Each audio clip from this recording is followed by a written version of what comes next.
things Oklahoma, right here on the Jake Merrick Show on the new Freedom 96.9. Okay, guys, welcome back to the second half of the show, 7:35 a.m., and we have this upcoming special session called by the governor to deal with the issue of tax reform with the goal of eliminating the state income tax. And so with us to break down the perspective from the House is Representative Tom Gann. Good morning, Representative. Good morning, Jake. All things Oklahoma, Excellent. right here on the Monday Jake morning. Merrick Show on the new Well, Freedom. we're getting ready, packed up, getting ready to head to Oklahoma City. So Okay. things are going well. All right, out from Pryor Way. Yes, I know, actually. Inola. Okay, that's right. That's right. So you're prepping to come. What can we expect from the House in this upcoming special session? Well, I know that there's a lot of concern out there about the reduction of state income taxes and trying to get it to zero. Yeah. I think what the House really needs to do is spend our time discussing how we will get there. There are a lot of ideas that have been expressed. There's a lot of concerns, and we just need to address each one of those as a caucus and formulate a plan and get this done. Absolutely. Now, a special session can be open-ended. And so how much time do you think is going to be needed to cover everything that needs to be covered? Do you expect that it can actually happen in a special session, or do you think it's going to carry over into the regular session? Well, I think the call by the governor was very specific. He wanted us to address some issues with taxation in regards to the Strobel case with the city of Tulsa and the lady that does not desire to pay Oklahoma state income tax because of her tribal status. Right. He wanted to deal with that, and then he lays out a specific call for the tax cut to reduce the state's income tax and to get us on a path to zero. That's number 2 of his executive order. And then 3 has 5 elements to it about transparency in the budget process. We have plenty of things to do here. And I think that if we just sit down and address them one by one, this session could go in a little bit longer than a week if we decided to do that. So the call's very specific. It's just a matter of what we're willing to do as a House once we get down there. So I pulled up a recent interview with Senator Thompson, chair of the Appropriations Committee in the Senate, and he said that he does not think that the elimination of the state income tax is a good move. He calls it a misstep. So I'm going to play this clip real quick. I don't see that being approved. I think this is not a good idea to go with. First of all, we are a nation of laws. In July 2020, the Supreme Court of the United States handed down the McGirt ruling that said that the reservations still belong and they still have reservation status. So therefore, we may like it, we may not like it, but it's the law. So how do we work within that framework? Certainly, doing away with all of our income tax, I believe, is a misstep. And so this was actually having to do with the trigger bill that you mentioned. Yes. And so he believes that, setting up a trigger bill that says if the Native Americans are not required to pay a state income tax, then the trigger bill would kick in and then everyone would be exempt from paying a state income tax. He believes that is a misstep. Do you think that there's agreement there with the Senate and the House? No, I think philosophically we're probably 180 degrees off. I feel like you do, Jake, that whenever you give people back their money, that they will be able to spend it a whole lot more wiser than the state government will. And I think we all seem to be focused on what the state will lack as far as money to be dispersed, but we never talk about the economic activity that would result from people having a 4.5% increase in their disposable income to deal with inflation and those type of things. So I think this issue needs to be vetted on all sides. We don't need to be just wringing our hands over what the state's not going to get. We have to probably look at it holistically and understand that there will be economic activity when people get their money back. We're sitting on $5 billion. So my question has always been, how much does the state have to accumulate before we consider a tax cut? When we have that type of money above what we spend and where our savings are packed out and we're just sitting on that type of cash, we're overtaxed, and there has to be a path some way to even that out. Now, the other discussion I think that we have to come clean to and also be honest with ourselves is we cannot be giving state tax dollars away to every corporate entity that wants to come to the state of Oklahoma through these incentive packages. It's outrageous to sit there and fall over ourselves to give money to corporations and then not even consider the people that create the surpluses, which is the Oklahoma taxpayer. That should be the first priority in state government, is to take care of those who actually pay. Amen. And I think once we get to that point and can have that discussion, I think then we can discover the path to not only eliminate the state income tax and give some of this money back to the people. And I think we're going to have to cap spending. We're going to have to find some way to rein in spending. My dad always told me, he said, boy, it's not what you make, it's what you spend. And I've often thought about that as I grow older, that is so true. And we just overspend to really a higher level than I thought we ever would as a Republican in the Oklahoma House. Since I've been in there, we've had the largest tax increase in Oklahoma history, the largest corporate welfare package in Oklahoma history, and then the largest budget increase in Oklahoma history. It's just astounding that we can't talk about that. And we're going to have to, because it's not the income taxes, it's what we spend, and we really need to rein government in and spend less money so that we can provide tax relief to the people. Well, that's it. You hit the nail on the head. I mean, tax relief requires cutting and slashing spending in the government, and so they have to go hand in hand. Which we're seeing this argument played out in the national level up in Congress, dealing with our national debt, and you see the 21 Republicans holding out, still saying, "Hey, we're not doing anything unless we have significant cuts in spending." And so here, back at home in Oklahoma, we're preaching the same message. Tax reform and tax cuts are much more possible if we start reducing what the government is spending. Exactly what you said. So, how likely do we see those kinds of things happening? And do you have an idea of where those cuts should happen in our government? Well, I believe, first of all, we do have some good proposals from a couple of reps that will get us to a zero-based income tax over time. And those proposals need to be vetted, and we need to talk about and give them full attention.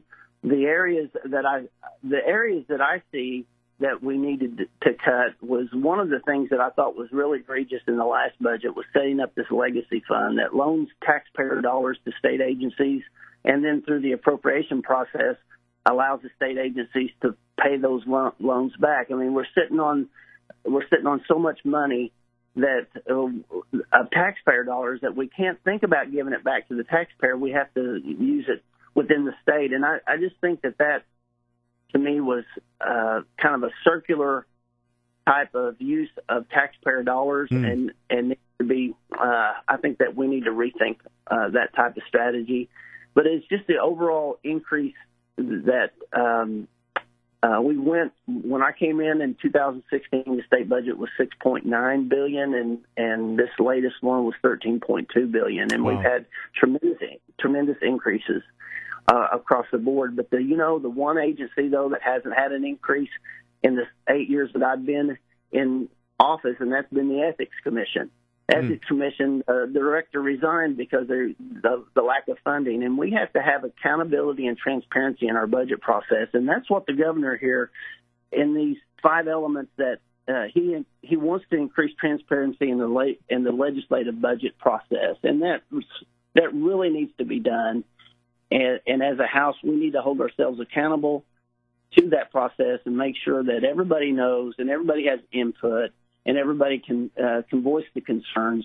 Like I did in my General Appropriations Budget Committee, I spoke out and said we need to fund the Ethics Commission, we need to fund the Auditor's Office, because these are areas that require discipline on your legislator, but also the state auditor can find errors and omissions and things that cost the state money, and we need to fund those things. And so those are areas that I think are overlooked.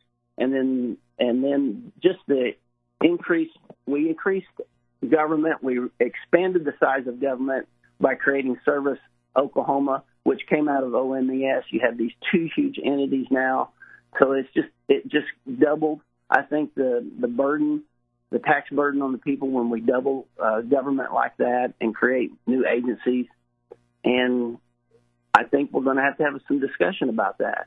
But the biggest thing is we need to stop giving our money away and give it back to the people of the state of Oklahoma. Now, if we can't decide on a path to eliminate the income tax and to get to a point of zero, then I think my bill, which I refiled again, it's a House Joint Resolution that requires a constitutional amendment, require a vote of the people to cap government spending, to cap government savings, and create an automatic rebate. That would leave everything status quo. The tax rates and everything would be in place, but at least the money would go back to the taxpayer for them to spend on their needs, than to sit there and accumulate it and wonder and create things out of thin air to spend it on. And that may be where we're going. And I hope not.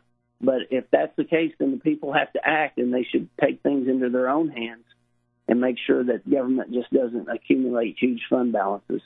Absolutely. I'm here talking with Representative Tom Gann about tax reform and the upcoming special session set to start tomorrow. One final thing, Representative Gann, it looks like the elimination of the grocery tax is not on the agenda for this special session. I'll have a word here again from Senator Thompson on a recent interview with the Oklahoma News Report, speaking about the grocery tax, and then I want to get your take on that as well. And whenever we talk about the grocery tax, and the governor talks about that a lot, I think the people of Oklahoma need to realize we've never talked about the total elimination of grocery tax. We've talked about the state's portion of elimination of grocery tax, which is 4.5%. So Okemah, my hometown, has a 10% tax. The residents are still going to pay 5.5% on their groceries. It's not a total elimination. So, and I had Senator Bullard on here a couple weeks ago, same sentiments as that, saying, hey, we're not talking about eliminating grocery taxes completely. In fact, he'd heard from municipalities that if the state did attempt that, then the municipalities would just raise their local grocery taxes. So what do we do about this issue of grocery tax? Should we even address it? Is it something that you feel should be a priority? Well, the senator is right. I mean, if we're just going to be eliminating the state tax portion, and the municipalities would probably have the ability then to come in and fill that hole that's created by the state, and yet those taxes then would go to benefit the local municipalities. But you know, when you have tax incremental financing districts out here, and municipalities can create these tax diversions, then I think that's a thing that we need to connect to and make sure that that we don't divert those city sales taxes to private entities that look not only for the state for incentives, but then come to local communities and want these incentives from the local communities to facilitate the development of their business. So I think we'll have to look at everything, but I do agree with the senator that is just the state portion, and a lot of people think that they won't have to pay state sales tax at all on groceries. So that definitely needs to be pointed out. I'm so glad you brought up the issue of the TIF, the tax incremental financing. Speak to that a little bit more, because I know this has been a hot topic for you, and you bring a great perspective on this as well.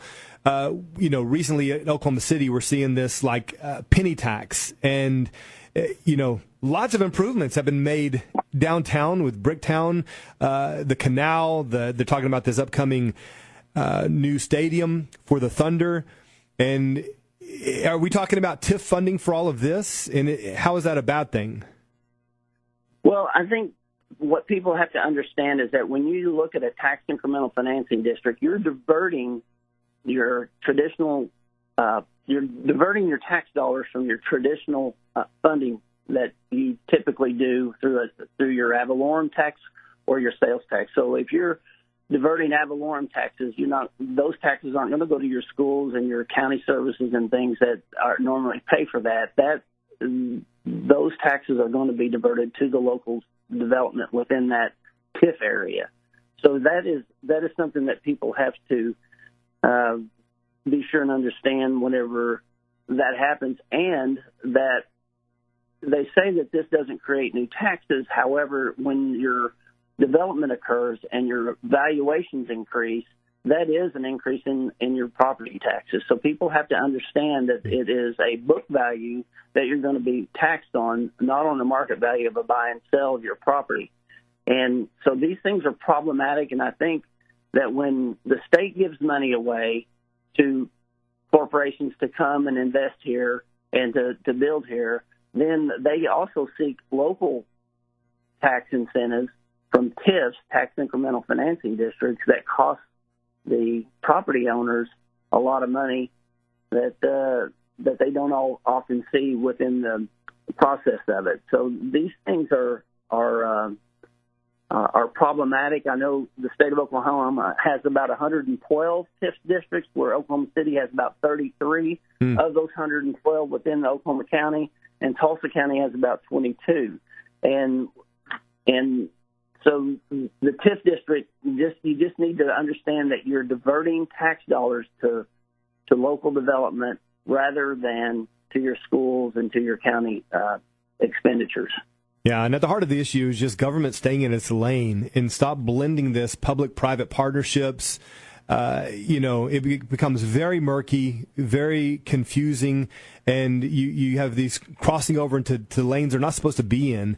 Then the question is, what are the expectations then of these corporations whenever they're established, and then they want more relief and more rebates and things like this? So I'm in alignment with you. I believe that we need to keep them separate, keep government focused on government things, and then open it up to the private industry to start industry, but you're self-funded. And, government can't pick and choose which industry they want to support, which companies they want to support.